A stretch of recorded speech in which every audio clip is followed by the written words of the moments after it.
pedophiles, and more pedophiles. Welcome back, everybody, to Language, Litigation, and Integration, Part Something. I am Brad, your host. My constitutional rights, Article 1, Section 8, Clause 8 of the United States Constitution, is violated. I do not actually have rights to publish my writings and discoveries, nor do I have the right to just compensation for private property used for public use. So I make videos about current events in my parents' basement. Very exciting stuff. And so we have, again, this is, the primary function of this lecture series is to bring I am the victim of crime. That is true. No one gives a shit, so we move on.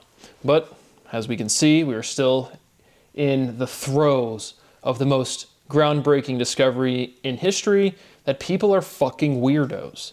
And so we have more on the pedophilia, that is the Epstein files, current events, talking points, anything that caught my news in the news cycle. And so, going through in order, we have Punch the Monkey goes viral for being bullied and ostracized at the zoo.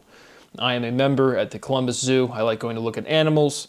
We briefly discussed, should zoos exist? Which I do think is a valid question. I discussed my opinions there previously. But we have this little monkey, and he's getting bullied, and it was really sad. And then he got a new plushie, that was his mom, and then he got a real mom, or a real caretaker or something. But there has been a little monkey going viral on the internet. So I figured I'd give you some zoo news. But that one went pretty viral, so I'm pretty sure you saw Punch the Monkey. We have the Trump raising the additional worldwide tariff levy tax embargo fee surcharge usury discount rate to 15%. I just put any word that could kind of mean that you pay me money and just stuffed it in there.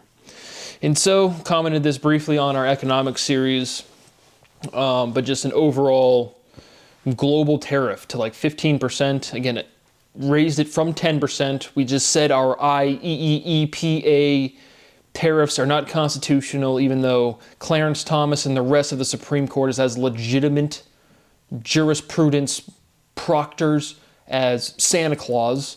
They have, again, words have meaning, they're naturally defined. Any sort of precedent discussion is scientifically nonsense. It's bullshit. It's proven wrong. And so we're still playing this game of, no, we're this world of make-believe, words don't have meaning, we can just, I don't know what we're doing. But in all seriousness, the United States Supreme Court has been and continues to be an absolute embarrassment in terms of straight up jurisprudence, understanding what law should be, how to interpret law, and how to, because again, being a lawyer truly is nothing more than reading and writing in the context of law. But we said our tariffs, Trump's tariffs of whatever, was illegal. And so now he confidently said he can destroy any country he wants and work around it with this other embargo thingamabobber. Again, some sort of legal discourse saying, is it legal to have other countries pay you? Which I have no real opinion on in general. This political, the economic impacts, I just don't have any good, clear indication. I don't hear any conversation that gives me sort of any clear indication that anybody really knows what's going on. So some pedanticness from Trump's behavior in general. The overall impact, I have no idea. And so yeah, we're just firing at the hip with economic policy. Sounds like a good idea. But it did pose the question, what is a license to a jurisdiction? Right? If I get a license, what good is it? And if I get a license to practice law, well, that's in the state of Ohio, or in the state of California, or the state of Texas, or the state of Florida. Right? How about, right, if I have the ability to practice law in the United States, that's different than England. How about medicine, right? And then, practicing law from a lawyer perspective, knowing different sections of law makes sense, but how about medicine? If you have a license to practice medicine, right, what are you really doing? Right? You're saying you have a standard, you've demonstrated competency, capacity to a level we see as expert as the ability to practice med and to operate on somebody, because that holds it's more grave of a action than if you jaywalk, right? They're both laws, but if you have a license, it's typically tied to certainly permission, right? A licensure is certainly permission most generally. And then I would say it's more of, again, you're meeting some sort of regulatory requirement.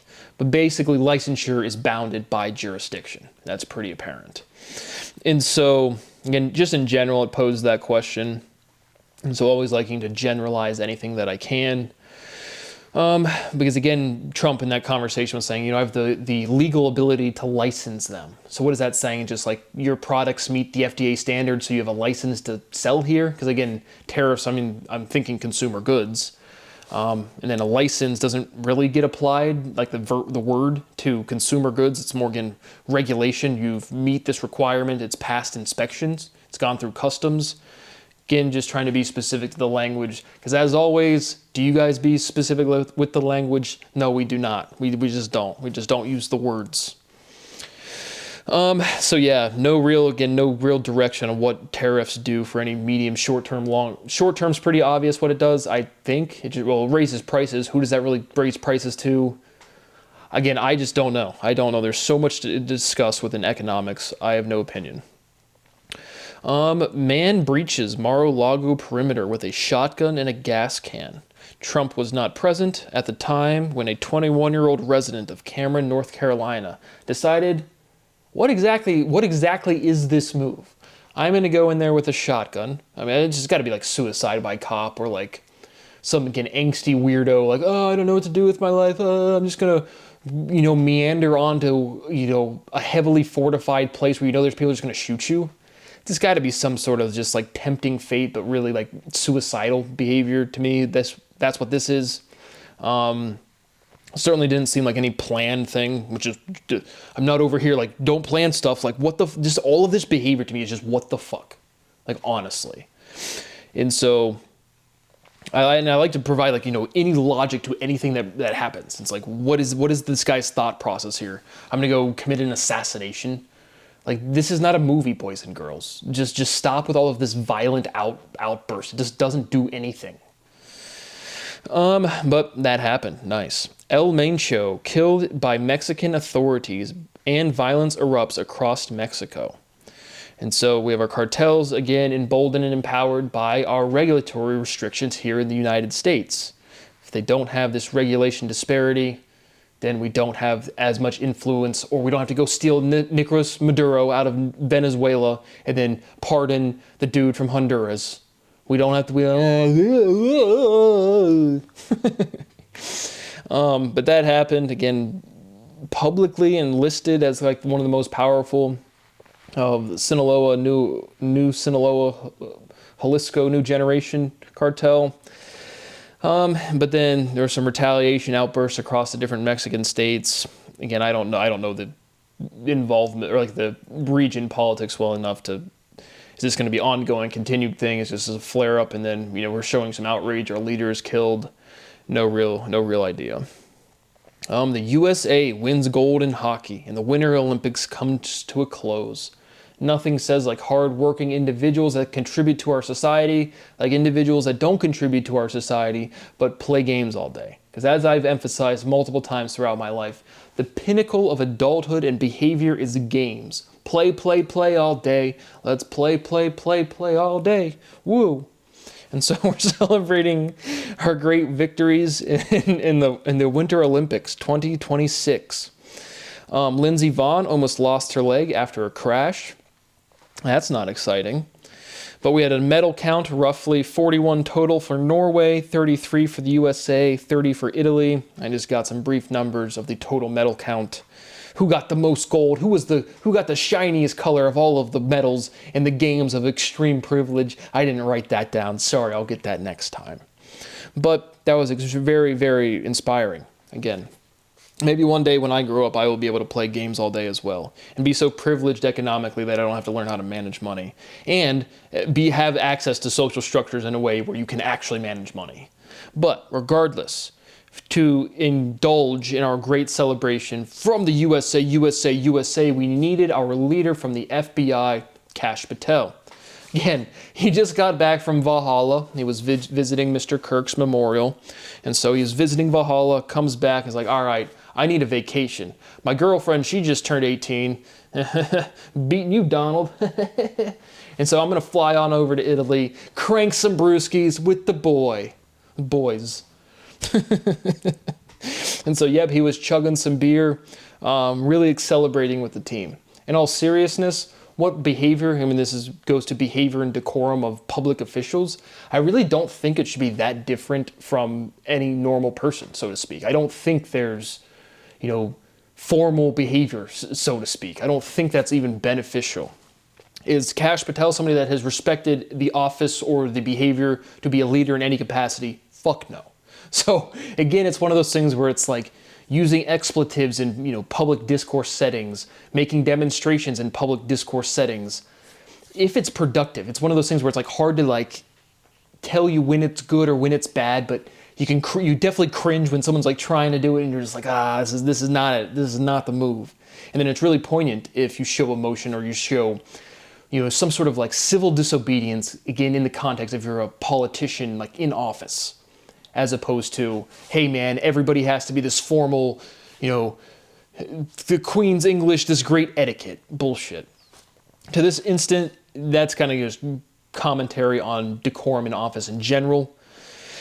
I think it should be more, I don't want to say more lax, but just more real. With that being said, Kash Patel is a joke.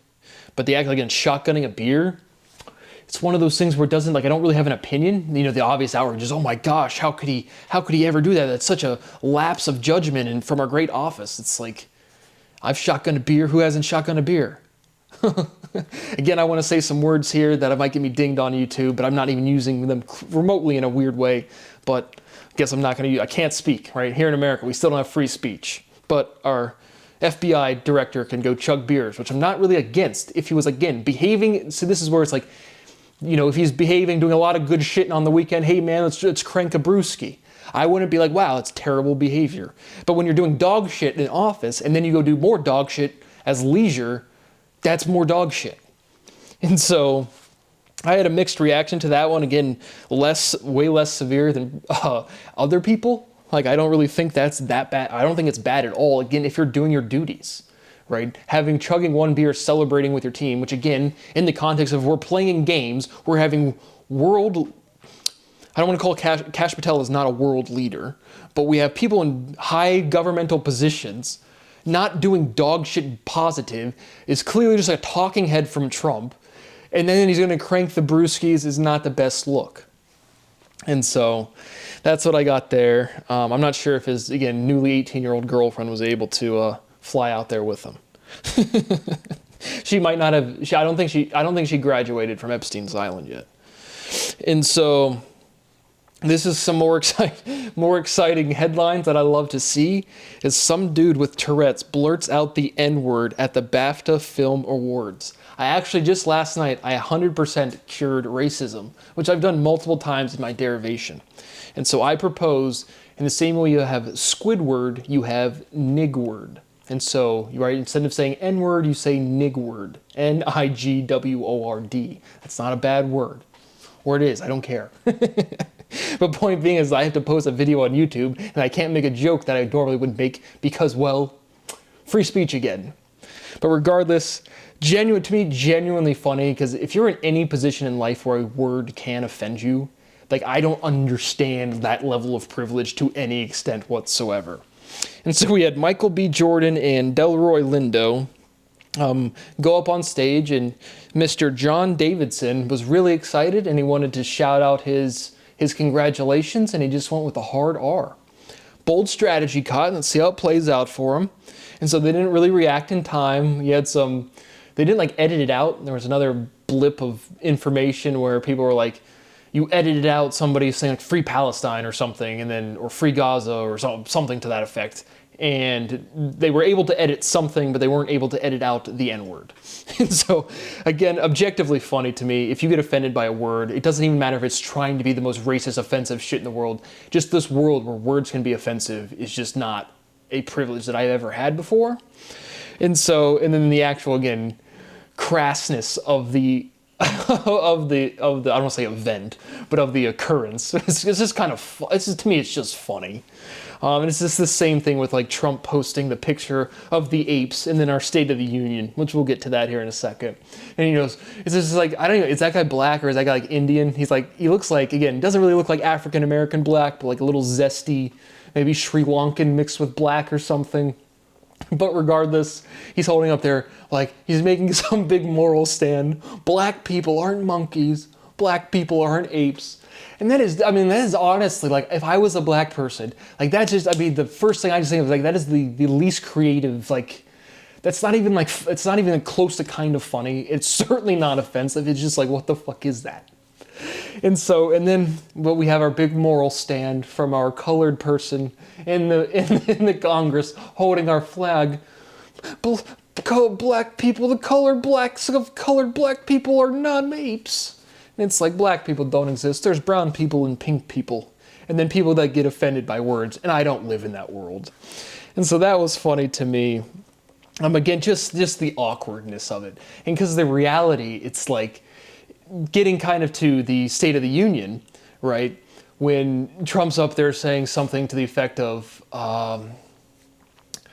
I think, again, it was, I'm trying to think of the exact quote, but it was something to, they panned to Ilhan Omar, the representative from Minnesota, and she's screaming, and we have some, again, this pedantic, you know, Trump gets up there and says, you know, stand up, can you please stand if you think the role of the United States government is to protect the role of United States citizens over illegal immigrants.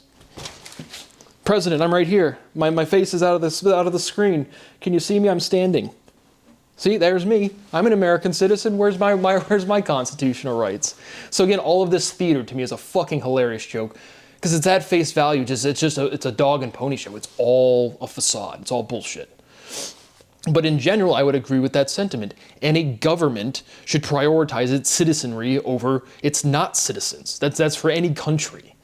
And so, but again, just this dog and pony show of everything. And then Ilhan Omar shouting, "You're a liar, you're a traitor, blah, blah, blah."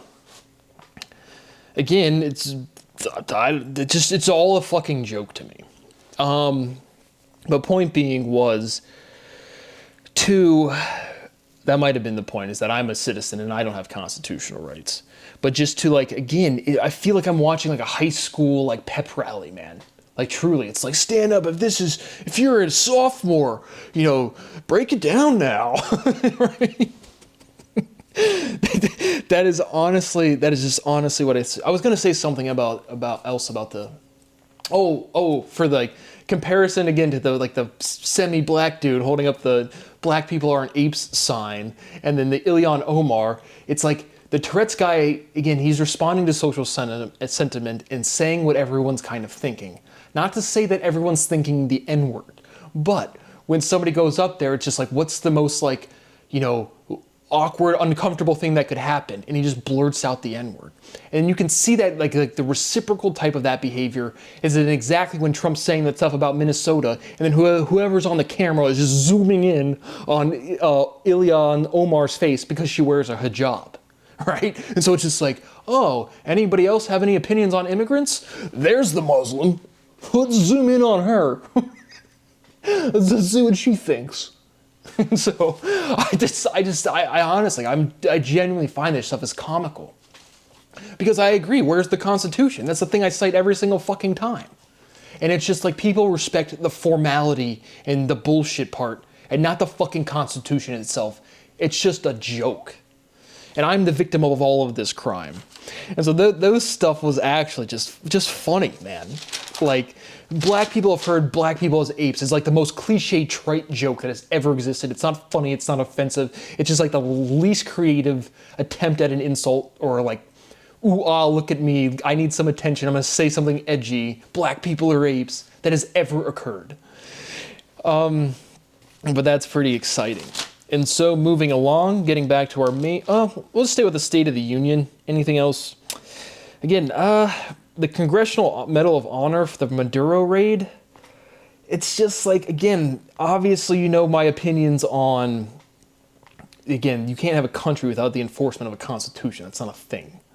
And so, but trying to take, like, do I think this is a merited for the highest honor? Again, I don't see I see the operation in abducting Maduro as a war crime just from a country that everyone's like, oh, okay, well, yeah, what are we gonna do? And so, again, I don't see any of these awards as meaningful. I just fucking don't, man. And again, coming from this, is if you're watching this, I have personally negotiated the most important truce in the history of this planet, and I don't get to move out of my parents' house.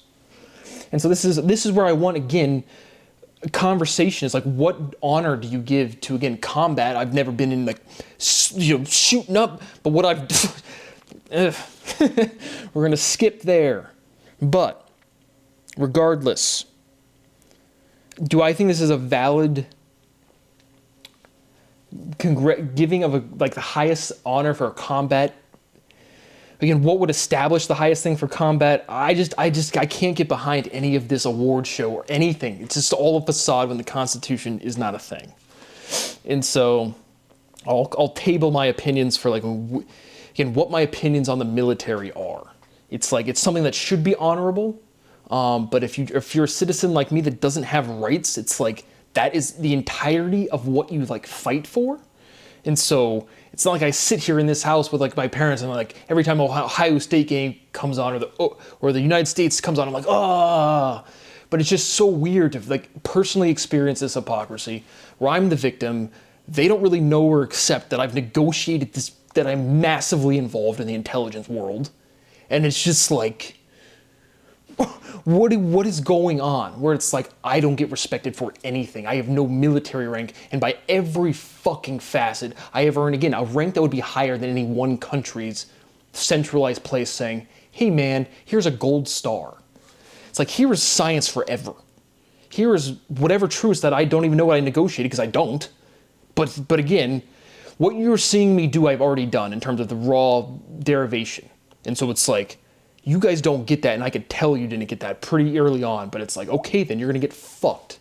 And now you're fucked. All of science is sitting on the internet in its most efficient form that could exist. And so I have more opinions on the military intelligence. I want to say more of the military than intelligence. The intelligence world is just such a fuck shit, man. It is such fuck shit. But again, I have more opinions on, like, again, what military honors, because again, the super secret science team is more of, again, the future of what the combination of military, private industry, and regulation become. And so, yeah, again, I still have to make a whole video. There's just so much more. Just trying to stick with the talking points that doesn't make me, again, moving on. But that's pretty much it from the State of the Union. Nothing else really jumped out. Again, another president talking about the economy, where, is this a good president or is this a bad president? The only thing that anyone responds to in history is money. And so that's what we're going on there. Larry Summers from Harvard resigns after a review of the Epstein files. Back to pedophiles. Wow. You're telling me the great Harvard institution, where every physicist and mathematician cares nothing but besides the progress of their field? The oldest institution in this great country it's totally an institution dedicated to research and not just sort of like a career where people just clamor all over each other to say, I went to Harvard, wee-hoo, Crimson Square. Yahoo, look at me, Harvard Garunios. Brad, what's a Garunio? I don't know. I'm just saying random shit. Give me a break. But again, these institutions are fucking jokes. I mean, the dean of Harvard just had to resign like 2 years ago for, like, plagiarizing everything she ever done. And now the new head of Harvard is a pedophile. It's like, this world is a shithole, man. Wow, that's inspiring. And so then we had some fake news come out of Gavin Newsom. The headlines hit the Reddit that there's this quote, Gavin Newsom's on stage and he's promoting his new book in Atlanta, and he says, I'm like you, I'm a 960 SAT guy. You've never seen me read a speech because I cannot read a speech. And the internet goes crazy and says, oh, you said that to black people. And it's like a mixed crowd, and it's just like, again, an appeal to the audience, like, hey man, I'm one of you, I can't read a speech. Which, that's the weirdest flex ever. Again, we should be able to read speeches. Everyone in the audience should be able to read. Wow, and people can't. That is another thing you still have to realize, is people aren't literate, like actually literally literate, not. Wow, this is an inspiring life experience. I hope I get to do this again. This is so fun. But that was a big nothing burger. Again, Gavin Newsom, again, all the way out in California. all of the politicians is just such brain rot cancer to me. It's just no point. Moving along, Cuba, we're back. Fidel Castro has risen from the dead, and he personally shot 4 people and wounded 6 others in a boat from Florida. Just kidding. That was a joke, obviously. But we have some sort of information developing. A boat registered in Florida, approaching Cuban waters, firing on the Cubans first. The Cubans fire back, smoke the ops, and now we're trying to figure out who the ops that got smoked were. And so Marco Rubio is on that. He personally has flown down to Cuba, but the official public statement is that the United States government has not been given any information that has not been provided publicly by the Cuban government. And so I'm sure some more information will develop there. But whatever happened to Greenland? That was way too hot, kinetic of a thing to just not be a thing. So behind closed doors, secret science, intergalactic, international diplomacy team, what's going on there? So I'm still betting. If I'm on Kalshi, I'm betting that Greenland gets acquired. I just thought that was way too hot to way too not, which it's still that whole thing. I don't even know why we did that. But as an ambassador, as a diplomat for the human monkey section of sentience, it's just like whatever calms down dumb shit the fastest is overall the objective. And so again, I'm just picture back when read and relax day. It's 5th grade. It's a sunny Friday afternoon. You're sitting there, you're basking in the sun, drifting off to sleep, and Stuart's next to you, and Stuart's stomach starts grumbling, and everyone's drifting off and nodding off, and Stuart stands up and just starts vomiting everywhere. And Stuart just throws up over the whole class. We're all drifting off to sleep, but now we have to deal with Stuart's throw up. And that is what we were watching from Donald Trump. And so, yeah, fun stuff. But where are we at now? And so kind of the last talking point is Pac-Man Jones. So this was a legal point. And so I was watching Hodge twins, Kevin and Keith, went from lifting to political commentary, but just kind of doing reaction videos. It's kind of what I see out of them now, which I thoroughly enjoy. Like, I just don't know the copyright. Like, can you just put up a video and just have your little reaction and commentary and that's good to go? I just don't know. Because again, I went to school and I have learned nothing of relevance to anything to living a life ever. Yes, locked that in. And so we had Pac-Man Jones, a football player, who was arrested on a plane for disorderly conduct and alcoholic intoxication. And so the thing that I wanted to point out legally here, again, overall, the legal point of is he's on a plane, gets kicked off, but he repeatedly says, give me a breathalyzer, give me a breathalyzer, give me a breathalyzer. To me, I see no reason categorically, pretty much immediately, if somebody requests a breathalyzer test, and again, if you were to swig mouthwash and then take a breathalyzer, you would blow hot, you would blow a high number. But if somebody requests a breathalyzer, you would have to me, by law, you're required to give it to them. And again, like multiple issuances, so if you have anything that's just like on your mouth, your orifice, and not through your bloodstream, to confirm that, because again, Pac-Man Jones gets arrested. Again, I have no idea who this guy is, but somebody says, hey man, you're arresting me for alcohol intoxication. I am voluntarily telling you I want to take a breathalyzer, and then the cop refuses, which is, to me, that's immediately illegal. Because what happens then? We go down to the precinct. Oh, the officers now say, well, it's been 45 minutes, it's been an hour and a half, it's been however much time. So even though he blew a 0, and again, I don't know if he would have blown a 0, but they refused him to give him a breathalyzer. And then they say, well, he was acting, then they go on, again, the officer's assessment, which at this point, if you have I know my ABCs and my ACABs, and again, that's coming from a fucking judge, like the highest level of fucking common law issuance ever. That's not coming from some fucking random dude on YouTube. But it's just, again, we're offended, we're going to throw the book at them, which, again, go read RICO, guys. Go check up on that law. All of science is sitting on the internet. That is what you restricted from me. Right? All of the videos associated with the derivation of speciality, that is what you restricted from me. This whole entire proof, up until the point of words are irreducible, entirely done when I was like 7 years old. That is the amount of property you have stolen and destroyed from me. So where's my money for that? I want the whole book, every law you can throw at everybody involved. Seriously. I mean, the time for conversation on that shit is hilariously past. But regardless, as they refuse to give him, and then it's just going to be the officer's word. Well, he was acting intoxicated. I've reviewed thousands and thousands and thousands of hours of body cam footage, and fuck no. Fuck that shit. If a person says, we're arresting you for intoxication, and they say, okay, give me a breathalyzer, meaning if you take 3 readings, as long as you can clear off, whatever's on their mouth, which again would be against them, you're going to get there's no room for a field sobriety test when you have analytics. And so that is the legal point I wanted to point out from that video. But then again, he was charged with terroristic threatening. And this is one of these charges where it's just like, I don't get what this charge is. I mean, I guess if you're just saying, indiscriminately, I'm going to F you up, or I'm going to shoot you, or blow this up. But again, if you wanted, consistency to terrorists, it's just like indiscriminate ethnic or religious or some side of ideological group that you're trying to attack. To me, that is what terrorism encapsulates practically. Again, literally it just means something that causes terror, but it's not distinct of anything. And so that is what I have there. And then finally, I have written down Bill Gates admits to Russian lust.